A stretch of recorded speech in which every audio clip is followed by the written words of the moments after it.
ఇంట్లో దీపం పెట్టకుండా ఇల్లు తాళం వేయకూడదు, ఎక్కడికి వెళ్ళకూడదు.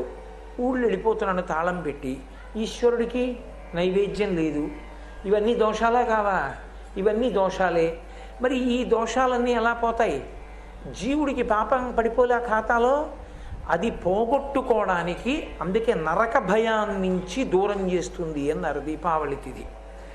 ఈ పాపం నుంచి విముక్తం చేస్తుంది. అంటే ప్రతి ఏడాది తప్పులు చేసేసి దీపావళి చేయమని కాదు, సాధ్యమైనంత తగ్గిస్తూ మన చేతిలో లేక జరిగిపోయింది అనుకున్న దానికి కనీసంలో కనీసం దీపావళి పండగ జాగ్రత్తగా చేసుకో. కాబట్టి దీపావళి పండగ నాడు ఏమవుతుంది అని అడిగారు. ఈ రెండూ జరగాలి అంటే తైలే లక్ష్మీ జలే గంగా దీపావళి తిథౌ వసేత్ అలక్ష్మీ పరిహారార్థం తైలాభ్యంగో విధీయతే అని. తైలే